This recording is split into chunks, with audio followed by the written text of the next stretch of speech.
Hello and welcome. Assalamu alaikum. You're watching another episode of Lighter Note. This is your host Umar Khan and I'm back with another guest. और आज के भी बड़े interesting guest हैं. कोशिश हमारी यही रहती है कि आप लोगों की मुलाकात ऐसे लोगों से कराएं जो एक सोर्स ऑफ इंस्पिरेशन हो, यंग हो, एनर्जेटिक हो और कुछ कर दिखाने की चाहत ज़िंदगी में उनमें भरपूर हो. और आज के जो हमारे गेस्ट हैं जिनका मैं इंट्रोडक्शन कराऊंगा, इत्तेफाक की बात, मज़े की बात यह है कि बिल्कुल मेरे हूबहू हम नाम हैं. मैं भी मोहम्मद उमर खान और हमारे आज के गेस्ट भी मोहम्मद उमर खान, जिनका मैं तारुफ कराता चलूँ. एक यूथ एक्टिविस्ट हैं, एंकर पर्सन है, साथ ही साथ he is the president of professional youth foundation and also a youth ambassador at the ANF, that is anti narcotic force. और भी बहुत कुछ है इनकी लाइफ के बारे में जो हम आज एक्सप्लोर करेंगे. Welcome to the show sir, hope you doing well.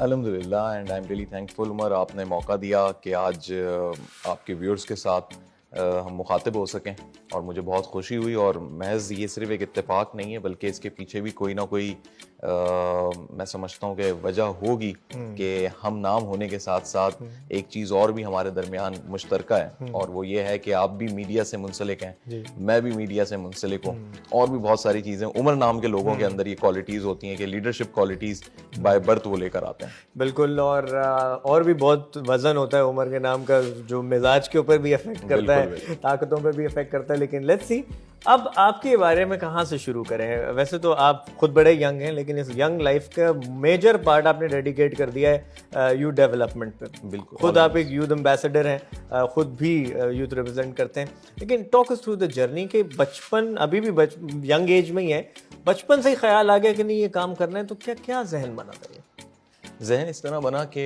I have no sibling. अच्छा.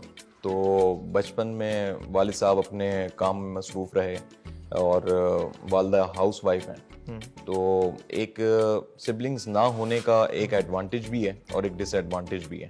अच्छा, वो एक ही चीज़ है, या तो उसे डिसएडवांटेज में काउंट कर लें या फिर उसे एडवांटेज में काउंट कर लें. यानी एक ऐसा स्पेस, एक ऐसा स्पेस मिल जाता है एक अकेले बच्चे को कि या तो वो कॉम्प्लेक्स में चला जाएगा, बहुत सारी महरूमियों का शिकार हो जाएगा, या फिर वो अकेला बच्चा जो है ना उसी इन्वायरमेंट को जो है अपने लिए एक पॉजिटिव सिनेरियो में कन्वर्ट करना शुरू कर देगा. तो मैं समझता हूँ कि जब when I was 10 years old, उस वक्त से लेके और 14-15 साल तक, ये मेरा 5 साल का ऐसा पीरियड था जिसमें अच्छा मेरे फ्रेंड्स भी नहीं, कजन्स भी नहीं. ये एक मतलब सोने पे सुहागा वाली चीज़ थी. फ्रेंड्स इसलिए नहीं थे कि जिस लोकेलिटी में हम रहते थे वहाँ बच्चे ही बहुत कम थे. अच्छा. और जो मेरे हम उम्र थे वो या तो बहुत छोटे थे या फिर मतलब लड़कियां थी तो उनके साथ एक मतलब एक सिस्टमेटिक माहौल नहीं बन पाता था. सेकंड ये हुआ कि कजन्स मेरे जो थे वो दूर दूर बहुत रहते थे, लाहौर में, सऊदीया में. तो वो उनके साथ भी अच्छा उस टाइम पे मोबाइल फोन इस तरह नहीं था जिस तरह आज है. राइट. तो वो कई महीने में एक दफा जो है ना वो PTCL कॉल हो गई. इंटरेक्शन बड़ा लिमिटेड था. तो ज्यादा चीजें जो जुड़ी मेरी वो बुक्स के साथ जुड़ी. अच्छा, दैट्स इंटरेस्टिंग. अच्छा, बुक्स के साथ जुड़ी तो पहले वो कहानियों से सिलसिला शुरू हुआ.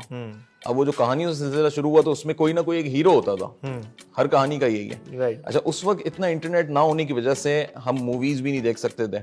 यानी मूवीज ये कि कोई वीकेंड है तो फैमिली मूवी वो भी दिख रही है. तो अच्छा वो इतनी ज्यादा डिपेंडेंट होती थी कि मतलब जो भी उस टाइम पे चीज चल रही है जी. तो वो कहानियों किताबों से एक सिलसिला जुड़ता चला गया और दो चीजें समझ में आ गई कि रियल लाइफ में भी ना हमेशा दो ही करेक्टर हैं, या तो हीरो का करेक्टर है या फिर विलन का करेक्टर है. राइट. अब उसको ना रियल लाइफ में कन्वर्ट करने का ये जो मेरा टाइम था वो मैट्रिकुलेशन तक था.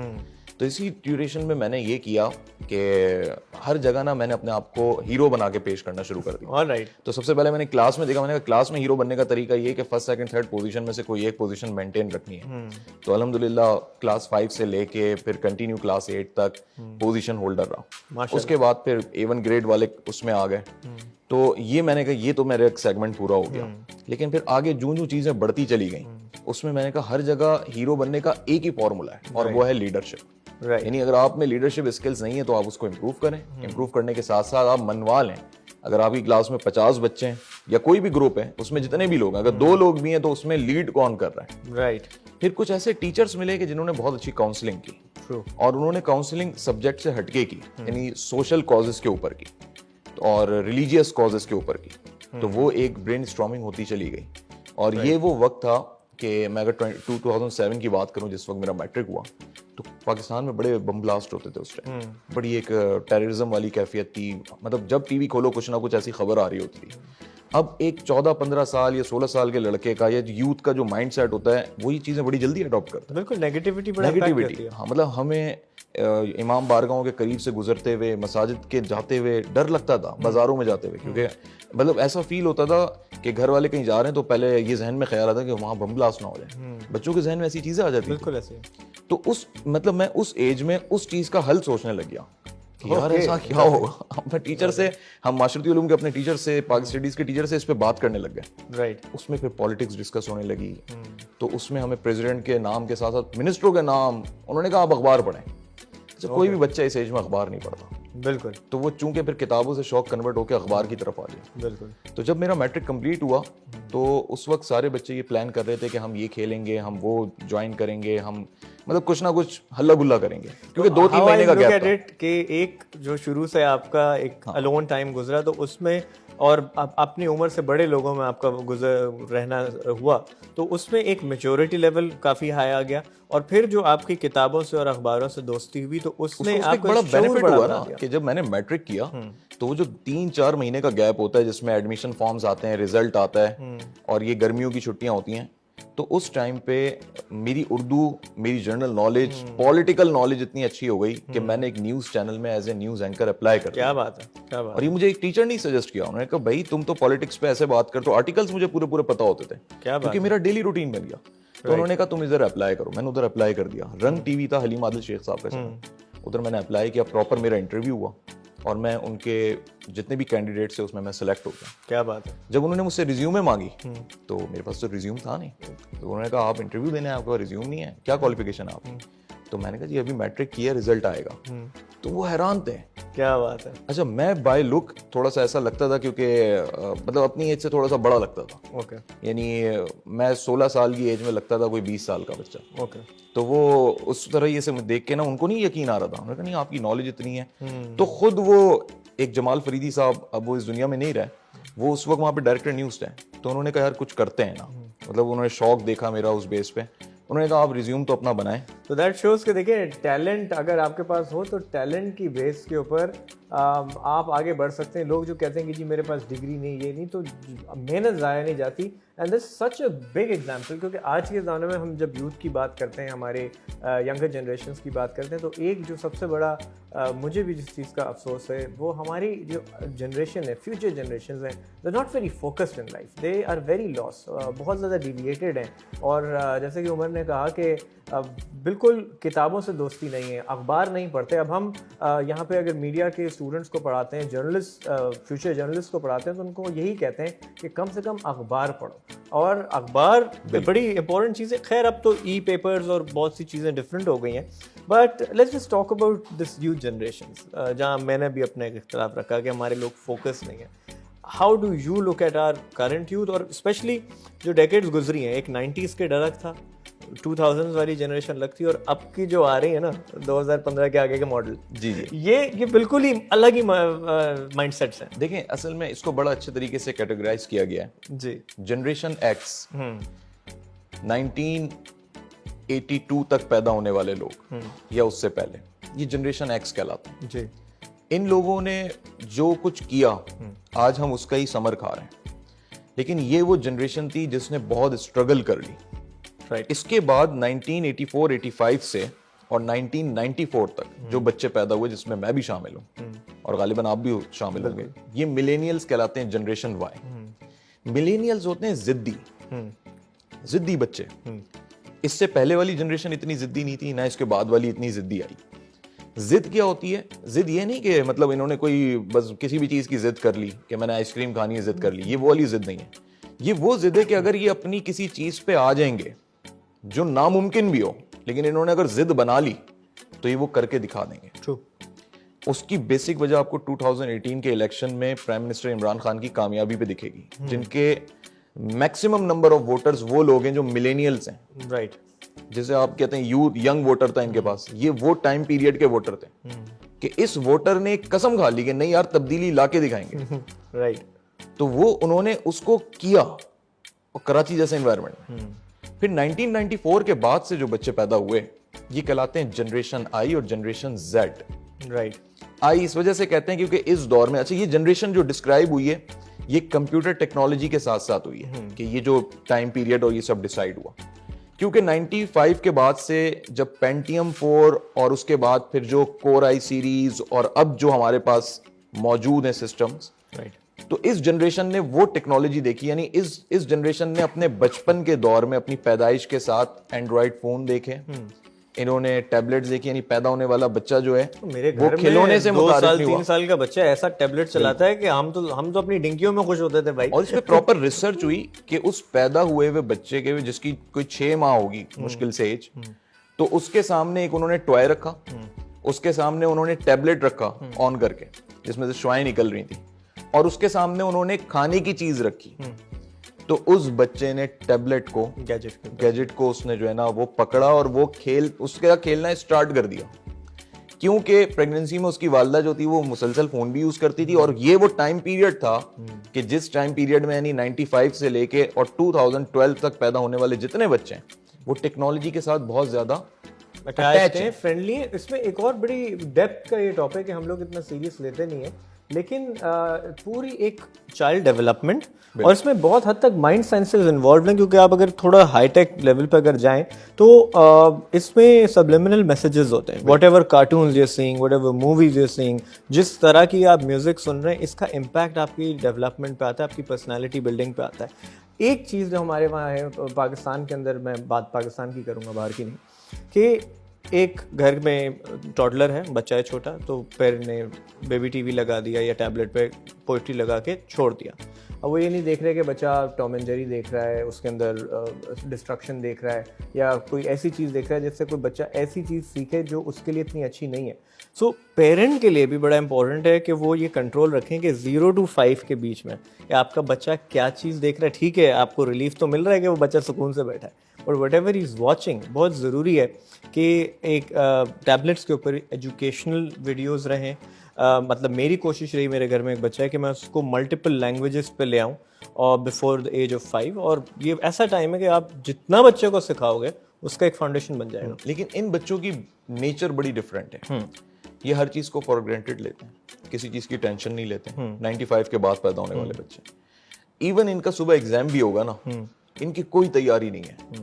तो शायद मिलेनियल्स को, यानी हम जैसों को रात को एक यार तैयारी नहीं है तो रात जाग लेंगे, नहीं आएगी नींद, एक परेशानी रहेगी, एग्जामिनेशन हॉल में जाने तक एक टेंशन रहेगी, रिवाइज करेंगे, ये बिल्कुल एग्जामिनेशन हॉल की दहलीज तक भी पहुंच जाएंगे ना, ये वो कोई खैर अंदर जाके देख लेंगे और ये पास भी होके आ जाते हैं। अंगेज बात ये, अच्छा, यानी ये भी नहीं है कि फेल होके आ रहे हैं, जैसे जैसे पास भी हो जाते हैं। How we look at it कि जो अभी पाकिस्तान की बात करें तो 60% इज यूथ, एंड ठीक है फोकस नहीं है लेकिन ब्रिलियंट है, बहुत ब्रिलियंट। अब इनको डगर पे कैसे लगाया जाए कि भाई जगह पे आ जाओ, क्योंकि I think we can do wonders, सिर्फ डायरेक्शन नहीं है, इनकी नेचर को समझना पड़ेगा।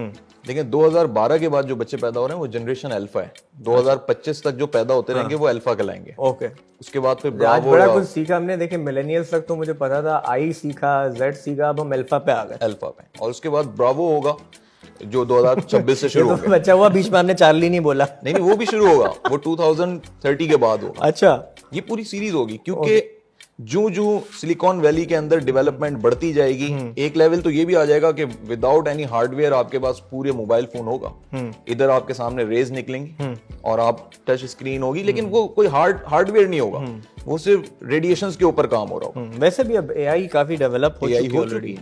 तो अब जो जनरेशन अल्फा और जनरेशन आई को अगर हम डिफरेंशिएट करते हैं, अभी तो मैंने आपको जनरेशन आई की चीज बताई ना कि वो फॉर ग्रांटेड ले लेते हैं, जनरेशन अल्फा उससे 4 कदम आगे। ओके, वो इतनी आगे कि उसकी डिसीजन मेकिंग बहुत स्ट्रांग है। ओके, यानी जनरेशन एक्स जिन्होंने इतनी स्ट्रगल की है, उसके मुकाबले जनरेशन एक्स के आप 10 लोगों को सामने रखे हैं, राइट, और जनरेशन अल्फा का एक बच्चा उस पे भारी है। क्या बात है। सिर्फ इस वजह से कि वो टेक्नोलॉजी वो अडॉप्ट इतनी जल्दी करते हैं कि हम जब मिलेनियल्स किसी चीज को पढ़ते थे, एक लेक्चर ले लिया, नहीं समझ आई, राइट, रिवाइज किया, असाइनमेंट दिया, फिर सर से पूछ रहे हैं, सर बता दें, नहीं समझ आई, वो कहते हैं अच्छा भाई और अलग क्लासेस होंगी, फिर उसमें बैठना।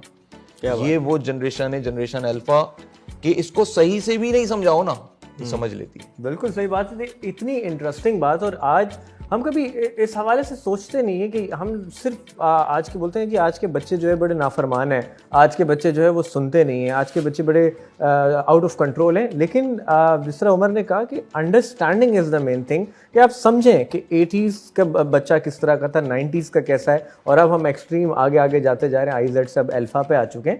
तो you have to understand that these kids are brilliant, लेकिन उनकी डेवलपमेंट के लिए आपको थोड़ा सा अपने आप को ट्रेन करना पड़ेगा। पास में भी हमने एग्जैक्टली सेम टॉपिक्स पे प्रोग्राम किए जहाँ पे हमने बताया कि पेरेंट्स को अपने आप को किस तरह से ट्रेन करना होगा। पेरेंट्स जिसको हम जनरेशन गैप कह देते हैं, आई थिंक एज पेरेंट्स का बड़ा फर्ज बनता है कि वो अपने आप को थोड़ा अपग्रेड करें टू अंडरस्टैंड देयर चाइल्ड। क्या कहेंगे इसमें? पेरेंट्स से ज्यादा मैं समझता हूँ टीचर्स। देखिए, पेरेंट ने तो जो उसको मॉरल एथिक्स है ना, उसकी तरबियत कर देनी है, जैसे तैसे भी कर देगा। फिर वो एक स्पिरिचुअल मामला भी होता है, यार पेरेंट है मेरे। लेकिन अभी ये जब कोविड आया, ये चीज हमने बड़ी फोकस की, मतलब ऑब्जर्वेशन में बड़ी आई। टीचर्स को जूम चलाना नहीं आ रहा था, बड़ी बड़ी यूनिवर्सिटीज के टीचर्स को। वजह उसकी ये थी, या तो वो जनरेशन एक्स थे या जनरेशन वाई थे। लेकिन वो बच्चा जो मैं कहता हूँ कि जनरेशन जेड था, वो सिखा रहा था टीचर को। उनके लिए कोई प्रॉब्लम, वो खुशी खुशी उन्होंने कहा भाई अच्छा, ये तो आसानी है। टीचर परेशान है, जिसने पढ़ाना है वो परेशान है, जो पढ़ने वाले वो बच्चा वो हैंड फ्री लगाई लेटा हुआ अपने बिस्तर पे आराम से, और वो जूम पे क्लासेस ले रहा है। टीचर को पूरा लेक्चर प्रिपेयर करना है, घबराहट हुई हुई है। हालांकि ऐसा नहीं, मैं एज अ टीचर बताऊं, ऑल्दो चले मैं मिलेनियल वाले ग्रुप से बिलोंग करता हूं, but I love teaching online.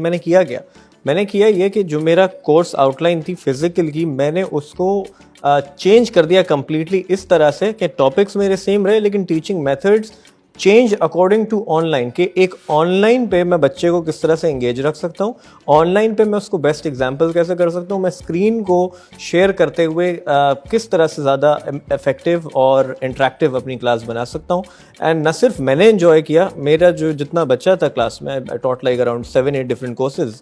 आप तो चले माशाल्लाह एक, और आप जैसे जो लोग हैं, लेकिन मैंने इस सिलसिले में DG कॉलेजेस जो कराची के, I agree to the fact कि सीनियर्स, मैंने कहा प्राइवेट कॉलेजेस में तो चले जूम पे ऑनलाइन है, गवर्नमेंट कॉलेजेस में क्या हो रहा है? 3,500 टीचर है यहाँ पे गवर्नमेंट कॉलेज का। तो कह रहे हैं हमने स्टार्ट लिया था 1 महीने में ना, मतलब इतने टीचर डिप्रेस हो गए थे, उन्होंने कहा हमने बंद कर दिया। टीचर परेशान हो गए, जहनी तौर पे परेशान। मैंने कहा टेक्नोलॉजी को इस्तेमाल में परेशान हो गए। उसकी बुनियादी और बेसिस उन्होंने दूसरी बनाई कि वो जी बच्चों के पास लैपटॉप नहीं था। सरकारी स्कूल के बच्चे, वो कॉलेजेस के बच्चे जो होते हैं वो बड़े middle class, lower middle class होते हैं। ये भी एक वैसे फैक्ट था, लेकिन उन्होंने खत्म कर दिया। ऐसा था नहीं, हालांकि मोबाइल फोन हर बच्चा यूज कर रहा है, लेकिन बस वो नहीं कर सके। तो उससे हमने ये ऑब्जर्वेशन में हमारी चीज आई कि वो जो मिलेनियल्स या जो जनरेशन एक्स है, वो उसके लिए मुश्किल है एडॉप्शन। लेकिन ये जनरेशन अब वाले काफी फास्ट है, और अल्फा तो इतनी जल्दी अडॉप्ट करता है कि आप देखें ना, फेसबुक यूज कर रहा है, कोई भी चीज आई ना फौरन अडॉप्ट कर लेता है उसका माइंड। और इसी वजह पे उनकी डिसीजन पावर, यानी मैं ये नहीं कह रहा कि राइट डिसीजन लेते हो, डिसीजन गलत भी हो सकता है, लेकिन डिसीजन स्पीड बहुत है उनकी। मैं इसको बिल्कुल इस पॉइंट को आगे लेके चलूंगा कि इसमें इंपॉर्टेंट बात ये है कि ये हम देख रहे हैं कि हमारे आज का जो बच्चा है, he is very fast, he is very sharp, he is very brilliant. सिर्फ और सिर्फ फर्क कहाँ आ रहा है? फर्क क्या आ रहा है कि जो गाइडलाइन मिल रही है, जो पटरी मिल रही है, जो डगर मिल रही है, वो बच्चे को ठीक नहीं मिल रही। अगर इस एज पे, इस ब्रिलियंस के साथ अगर हम अपने यूथ को एक राइट डायरेक्शन दे दें, एक फोकस दे दें, ज़िंदगी का एक मकसद दे दें, हर इंडिविजुअल को according to his passion, his brilliance, उसको एक डायरेक्शन लाइफ का दे दें।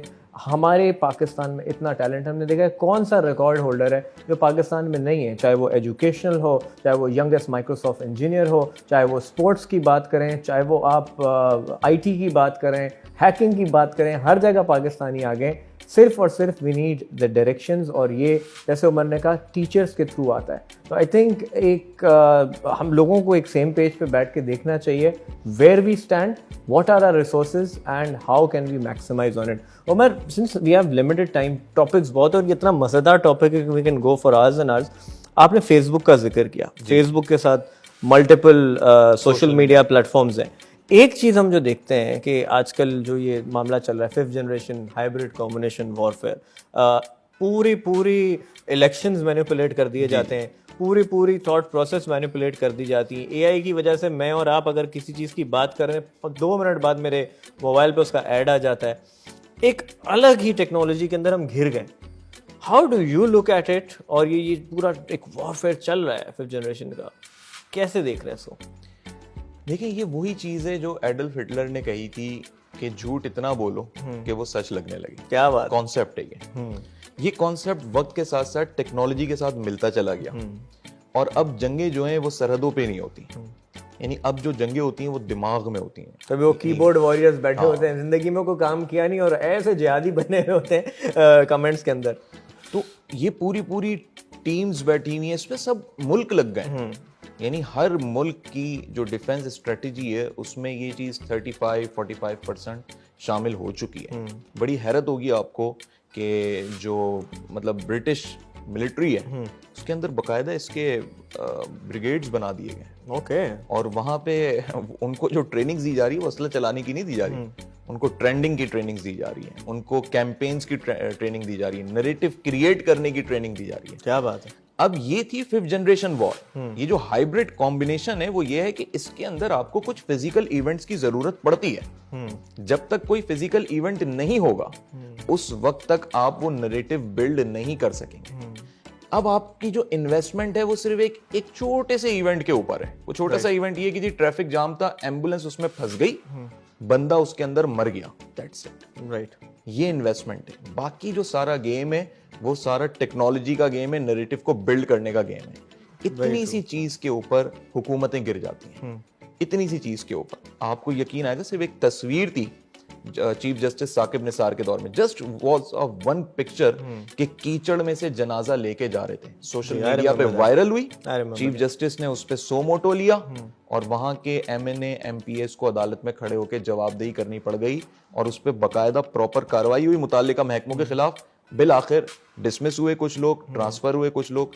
तो ये इतनी सी एक तस्वीर जो है ना वो कुछ भी कर सकती है। अच्छा, ये आपने बड़ी अच्छी बात की। हम देखते हैं सोशल मीडिया बहुत स्ट्रॉन्ग मीडियम है, चाहे वो अब कस्टमर्स अपने फीडबैक दे रहे हों, चाहे वो रिव्यूज़ दे रहे हों या कोई किसी तरह की चीज़ हो, तो जहाँ इसके पॉजिटिव्स आते हैं कि कोई चीज़ अब छुपी नहीं रहती, वहीं पे कुछ नेगेटिव्स आते हैं कि लोग अनड्यू एडवांटेज भी इस फैक्ट का लेते हैं। जैसे आपने कहा कि मिल के सब लोग अगर झूठ बोलें बहुत सारे लोग तो वो सच लगने लगता है। अंडरस्टैंडिंग बहुत ज़रूरी है, बिकॉज हम आहिस्ता आहिस्ता we living in an artificial world. तो आर्टिफिशियल क्या है, रियल क्या है, इसके बीच का जो कन्फ्यूजन है उसको कैसे क्लियर करें? हाँ, इस पे बाकायदा तौर पे नेशनल डिफेंस यूनिवर्सिटी इस्लामाबाद में सवालात हुए और कोर्स जो था वो ऑलमोस्ट यही इससे रेलिवेंट ही था। और उसमें जो उसमें कुछ सिविलियंस थे, कुछ मीडिया पर्सन्स थे, उन्होंने बात की कि किस तरीके से हम भाई ये जज कर सकें कि ये इवेंट, ये चीज़ रियल है, फैक्ट्स पे मबनी है, नहीं है। क्योंकि एक चीज़ आती है तो उसमें बस इतना ही पार्ट दिखाया जाता है कि भाई ये विक्टिमाइज हो रहा है, ये जालिम बंदा है और वो वायरल पर्सपेक्टिव होता है। हाँ, तो हम सेकंड एंगल कैसे देखें? अच्छा, वो सेकंड एंगल जितने टाइम में आप देखोगे वो तो चंद घंटों में ऐसी वायरल होती है और वो एक नैरेटिव बिल्ड हो चुका होता है लोगों का। वो लोग फिर बातें, गॉसिप्स करना, कमेंट्स करना, शेयर करना शुरू कर देते हैं उसको। देखिए, अल्लाह पाक कुरान मजीद में फरमाता है कि अगर कोई भी खबर है ना, कोई भी खबर हो, कोई भी दे रहा है तो पहले आप उसकी तस्दीक कर लें। बिल्कुल, कुरान की यह आयत है। तो बगैर तस्दीक अगर लोग शेयर कर रहे हैं तो इट मीन्स कि उनकी काउंसलिंग नहीं हुई। तो घूम के अगर इस मसले से हमने निकलना है ना, आज घूम के हमें अपने असास पे आना पड़ेगा, वेरी ट्रू, जो हमें एक रिलीजन देता है। और इसमें जो हमारी सबसे बड़ी कमजोरी है वो ये है कि हमारी मसाजिद काउंसलिंग सेंटर्स नहीं है। हमारी मसाजिद सिर्फ इसलिए भाई नमाज पढ़नी, आप चले गए, बस नमाज पढ़ी आ गए। वो तो जो इस्लाम ने कॉन्सेप्ट दिया मस्जिद का, वो सिर्फ नमाज के लिए नहीं दिया, वो ये दिया कि आपकी जैसे यूनियन काउंसिल होती है ना, आपका आप एक मोहल्ले में रहते हैं, वहां का कोई एक बड़ा होता है, फिर आपका कोई मसला है उस लोकेलिटी का, आप जाके उससे डिस्कस करते हैं, यार मेरे घर पानी नहीं आ रहा, जाते हैं ना आप यूनियन में। इसमें आपने बात की, मैं बड़ी इंटरेस्टिंग फैक्ट बताऊं, आजकल लोगों में बड़ा एक टर्किश फीवर है, टर्किश सीरीज देख रहे हैं। अंडर द ऑटमन एम्पायर उस वक्त जो मदारिस थे वहाँ पे स्किल बेस्ड लर्निंग होती, स्किल बेस्ड लर्निंग, कि जिस बच्चे को जो इंटरेस्ट है वो फील्ड में पढ़े, उसको थोपा नहीं जाता था कि आपने यही फील्ड पढ़नी है। तो इमेजिन कि आज से कोई 700 साल पहले ये काम होता था, तो कितना आगे थे। और आज 7 ये मुसलमानों की तरक्की की बुनियादें थी, ये असास थी। आज भी अगर हम उस असास पे आ जाएं, यानी आज आप सिर्फ एक बता दें लोगों को, भाई कुरान ये कहता है कि आप तस्दीक कर लो, तो अब अगर मेरे फेसबुक पे, मेरे पास व्हाट्सएप पे कोई भी ऐसी चीज आई, वीडियो आ गई, वो लड़की रो रही है, इस बंदे ने मेरे साथ ये कर दिया, तो भाई मैं पहले जब तक तस्दीक नहीं कर लूं मैं अपने कॉन्टेक्ट्स में भी उसको शेयर नहीं करूं क्योंकि आगे आयतों में और हदीस में ये फरमाया गया है बकायदा कि अगर तुमने बगैर तस्दीक के वो चीज शेयर कर दी और वो गलत निकली तो उसकी वजह से जो अजाब गुनाह है वो तुम्हारे खाते में लिखा जाएगा। बिल्कुल, आई रियली यू नो। और एक छोटी सी चीज बस ऐड कर दूं इसमें कि उसकी जो सजा है उसकी सजा ये कि जब शब मेराज पे आप सल्लल्लाहु अलैहि वसल्लम गए आसमान पे तो आपको दोज़ख और जन्नत की सैर कराई गई। तो कुछ ऐसे जहन्नुमी लोग थे जिनके नाखून लोहे के हो गए थे, लोहे के, और वो उससे अपना मुंह मतलब खुरच रहे थे, तो खाल और पूरा फेस कट रहा था उनका और पूरा चेहरा टपक रहा था, यानी लिक्विड में कन्वर्ट हो रहा था। तो जब आप सल्लल्लाहु अलैहि वसल्लम ने हजरत जिब्रील अमी अलैहिस्सलाम से पूछा कि ये कौन लोग हैं, तो उन्होंने आप अलैहिस्सलाम ने फरमाया कि या रसूलल्लाह ये वो लोग हैं जो बगैर तस्दीक के खबरों को आगे पहुंचाते थे या र्यूमर करते थे। क्या दैट इज आई ओपनिंग। तो बहुत ही बेहतरीन तरीके से इवन हमारे दीन का भी हवाले से बोला, जिसको आप बिल्कुल क्रॉस चेक ज़रूर कर सकते हैं, बिकॉज जैसे हमने कहा तस्दीक ज़रूर करें। बहुत इम्पॉर्टेंट है कि आप चीज़ों को अंडरस्टैंड करें। जो भी whatever you're seeing, don't believe it. मैं मीडिया का पार्ट होते हुए शो में अपने ऑनर कहता हूँ कि जी ब्रेकिंग न्यूज़ के चक्कर में फ़ौरन रश ना करें, रिलैक्स हो जाएं, 2 दिन बाद चीज़ बताएं, लेकिन ठीक बताएं। तो मैंने भी इस तरह की बड़ी चीज़ों में आओ, फिर आपसे मैं इसके डिस्कशन करूँगा। मैं इस चीज़ को सिर्फ समराइज ऐसे करूँगा कि एक पर्सपेक्टिव होता है जो अगला आपको अपनी कहानी बता रहा है, एक पर्सपेक्टिव होता है जो मेरा पर्सपेक्टिव है जिसके साथ वो दूसरा अदर पर्सन जिसके साथ वो सिनेरियो में मौजूद था, एक पर्सपेक्टिव होता है उन लोगों का जिन्होंने वो चीज़ देखी, और एक पर्सपेक्टिव होता है जिसका लोगों का एक ओपिनियन बन जाता है। तो 4 साइड्स ऑफ द स्टोरी तो ये हो गई, लेकिन एक 5th साइड आती है, दैट इज़ द ट्रूथ, जो कि ट्रूथ किसी को नहीं मालूम क्योंकि हर इंसान अपना पर्सपेक्टिव बता रहा है, अपना एंगल बता रहा है। So truth goes with the almighty only. हाँ, as much as I am loving this session, बहुत सारी बातें थी, आपके फ्यूचर का अंदाज़ा भी मुझे हो गया कि आप फुल पॉलिटिक्स के अंदर आने का तैयारी आपकी पूरी है, socio economic politics. But I really love the fact कि हमारी आप you so well connected in sense के एक शऊर जो कि बड़ा एक रेयर है। आपसे बात करके अंदाज़ा हो रहा है that you know your intellect and your control over all the current situation, you so very well aware, and I really hope कि हमारे जो व्यूअर्स हैं उन्होंने इंस्पिरेशन ली होगी और आपकी तरफ कुछ यू नो इस तरह से आ सकें, because one thing that I miss today is intellectual people. बिल्कुल, असल में जो अगेन जो हमारी जनरेशन है ना, यही बातें अगर कोई ऐसा सिंगर करे जिसकी बहुत बड़ी फॉलोइंग है तो ये सोसाइटी पे इम्पैक्ट करेंगे। राइट। और एक चीज़ और, आप अगर मैं किसी को बोलूँ ना जी ये चीज़ आप कर लें आपके लिए बहुत अच्छी है, तो कोई नहीं सुनेगा, लेकिन यही चीज़ अगर मैं कोई कहानी के अंदाज से, एक फिल्म के अंदाज से और किसी आर्टिस्टिक चीज़ से बताऊंगा तो सबको बड़े समझ में आएगी। तो ये हमें समझना होगा।